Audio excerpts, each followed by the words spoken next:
જો સ્ત્રીઓમાં આ ગુણો છે તો પછી તેમના પતિ નસીબદાર છે. એવું કહેવામાં આવે છે કે દરેક સફળ વ્યક્તિની પાછળ સ્ત્રીનો હાથ હોય છે. ચાણક્ય નીતિ પણ એવું જ કંઈક કહે છે. આચાર્ય ચાણક્ય અનુસાર જો પત્નીમાં કેટલાક વિશેષ ગુણો છે તો તેનો પતિ ખૂબ જ ભાગ્યશાળી છે. આની સાથે ફક્ત પતિ પત્નીનો સારો સંબંધ નથી, પરંતુ આખું કુટુંબ ખુશીથી જીવે છે. આચાર્ય ચાણક્ય અનુસાર સ્ત્રીના વિશેષ ગુણો કયા છે તે જાણો. એક સ્ત્રી જે સંતુષ્ટ છે. ઘણા લોકો એકબીજાની વસ્તુઓ જોઈને કોઈપણ પરિસ્થિતિમાં પ્રવેશવાની ઈચ્છા ધરાવે છે. ઘણી સ્ત્રીઓને પણ આ ટેવ હોય છે અને આ ચક્રમાં તેઓ ઘણા ઉડાઉ ખર્ચ કરે છે.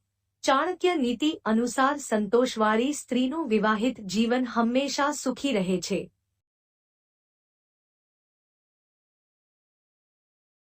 જે મહિલાઓ ધાર્મિક મંત્રીઓ ધરાવે છે, દરેકના જીવનમાં ધર્મનું ઘણું મહત્વ હોય છે. તે સારા વર્તન શીખવે છે અને પ્રેક્ટિસ કરે છે. આચાર્ય ચાણક્ય કહે છે કે ધર્મના માર્ગે ચાલનારી સ્ત્રીનો પતિ ખૂબ ભાગ્યશાળી છે. તે હંમેશા ભગવાનને આશીર્વાદ આપે છે, બાળક સંસ્કારી છે અને ઘરમાં કોઈ પણ પ્રકારનું સંકટ નથી.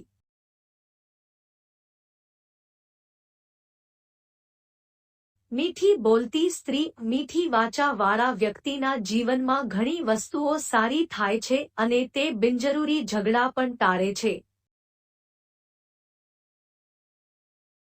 ચાણક્ય નીતિ અનુસાર મધુરભાષી સ્ત્રી તેના પતિનું જીવન સ્વર્ગ જેવું બનાવે છે.